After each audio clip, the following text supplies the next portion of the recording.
Takeaways from Trump aide's account of chaotic White House. There she is. Remember her? She was the press secretary who who never held a press conference. You know, people stand up there in the White House. The sign in the back says White House. You never saw her answering reporters' questions. So, ferocious tantrums, family gossip, petty nicknames. Stephanie Grisham, once a White House press secretary and chief of staff to First Lady Melania Trump, is out with a book next week that paints a deeply unflattering picture of Donald Trump, a man, a man with a terrifying temper who ogled a young aide and tried to impress dictators while president, she writes. Grisham, who holds the distinction of having never held a press briefing while serving as White House press secretary, charts her path from low-level press wrangler to the Trump inner circles and her gradual disillusionment with the family and eventual resignation following the January 6th insurrection, as have the many books critical of Trump. Grisham's I'll Take Your Questions Now. Yeah, right. What I saw at the Trump White House has drawn Trump's ire. He bashed the book and its author in deeply personal terms, saying in a statement that Grisham was paid by a radical left-leaning publisher to say bad and untrue things. Highlights of the book include on Melania Trump. Grisham describes the former First Lady as a Marie Antoinette figure. Remember Marie Antoinette?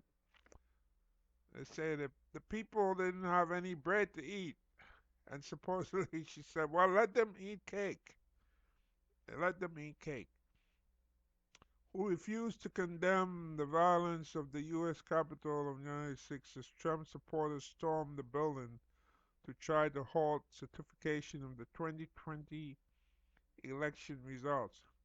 Grisham writes that she texts Melania Trump as the scene unfolded.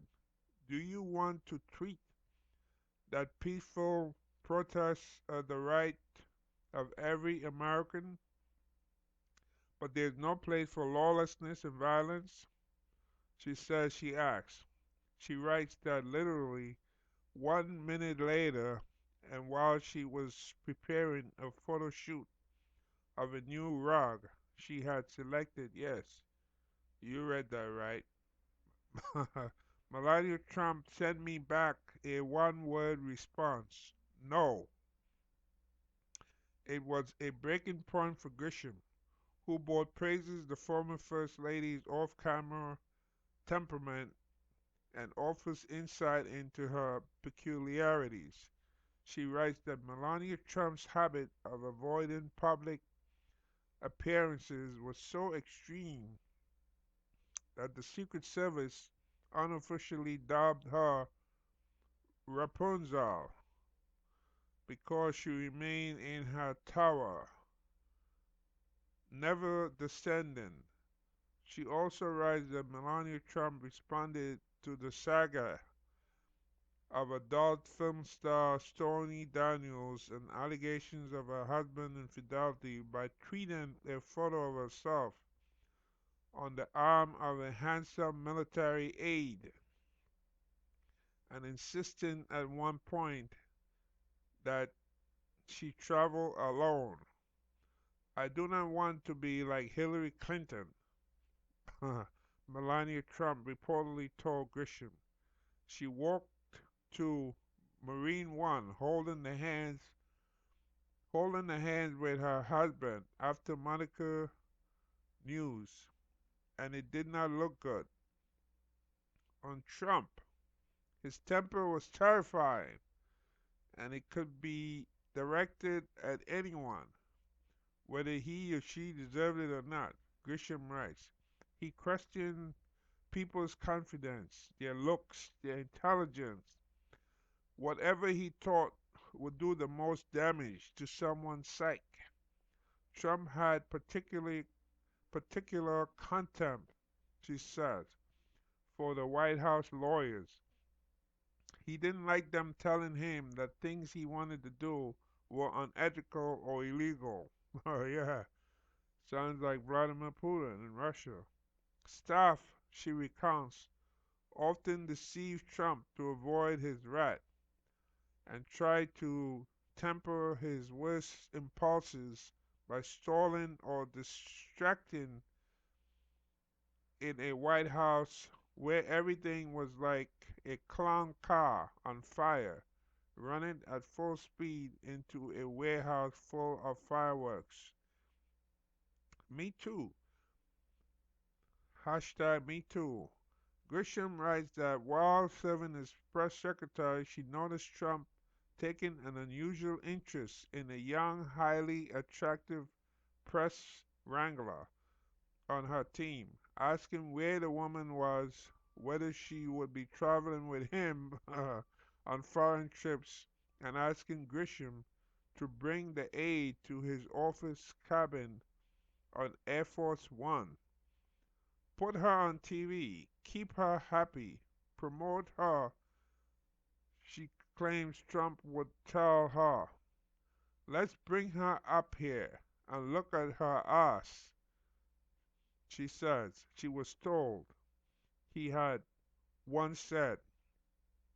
Grisham also recalls, the funny thing, let me just stop there for a moment. The funny thing is, people who support Trump will more than likely say he never said this. Let's bring her up here and look at her ass, right?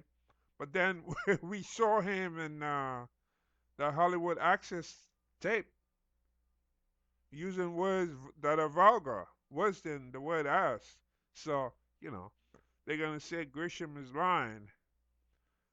Well, if Grisham is lying, the word ass is mild in comparison to the words he used on Hollywood Access tape. So let's just put that out there. Grisham also recalls uncomfortable encounters she had with the president, including him noting one day that she didn't wear pantyhose. How does he know that? On one occasion, she writes, he asked her then boyfriend whether she was good in bed. On still another occasion, he asked me to reach out to a prominent supporter in Arizona. He wanted me to advise her to no longer wear sleeveless dresses and tops, saying they weren't flattering to her and it wasn't a good look. You talk to her though, he allegedly told her. I can't, with Me Too and all. An awkward call. Trump allegedly felt compelled to respond to Daniels' charges after about the size of his genitalia. Grisham says she received an awkward telephone call from the president from aboard Air Force One, who assured her that everything down there is fine. Oh, yes, she said, she replied. Not in 2 million years had I ever thought I'll have a conversation with the President of the United States about his penis. Thankfully, the call ended shortly after that. Dictators. He always seemed to want dictators to respect him, Grisham writes, pointing in particular to Russian President Vladimir Putin, whom staff suspected of arranging for an attractive interpreter and coughing to throw Trump off guard.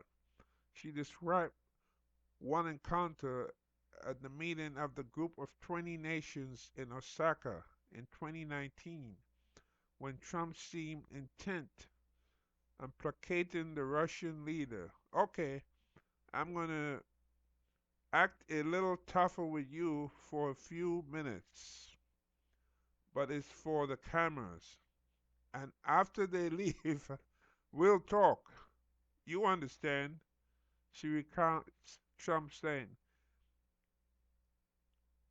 Grisham also writes that Trump frequently said insane things to foreign leaders that range from absurd to disconcerting. Trump loved to order cabinet secretaries, staff, or whoever else was sitting near him to give this dictator or that whatever it was he wanted. She writes, I believe he must have thought it made him look tough and powerful. As for us, we generally slow walked or ignored the president and very rarely did exactly what he asked. Jealousy. The book describes deep jealousy among staff and within the Trump family. Melania Trump had a nickname for Ivanka Trump, the president's eldest daughter and senior White House advisor. The princess, she claims. Princess always runs to her father, Grisham recounted, the First Lady as often complaining. Grisham recalls how she and her husband, Jared Kushner, had jockeyed to be part of an official greeting ahead of a state dinner in the United Kingdom hosted by Queen Elizabeth II. Jared and Ivanka thought they were the royal family of the United States, on the same level as William and Kate in the United Kingdom, she writes. She also blames Kushner for Trump's loss last November. Well, I don't know about that. Maybe she should blame Trump for his own loss. One on her role, one reason Grisham wrote that she didn't want to hold formal press briefings was that she knew that sooner or later the president would want me to tell the public something that was not true or that would make me sound like a lunatic. Yeah, right. Come on now. Come on. Indeed, at one point she says Trump asked her to reenact his perfect phone call with Ukrainian President Volodymyr Zelensky, which led to his first impeachment, and used two voices on the briefing room stage. She writes that Trump also asked her constantly whether the press could be removed yeah, from the White House. The hair. Trump's hair, she writes, is much longer than I had imagined, like multiple inches from end to end. He cuts it himself with a pair of huge scissors that could probably cut a ribbon at an opening of one of his properties. And as for his distinctive hue, she says there was no tanning bed in the White House. The president's look was created with makeup that he put on his face every morning, as if he were going to be appearing on a TV show.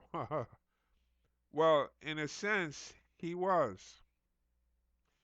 Well, that's a nice way to end the article, don't you think?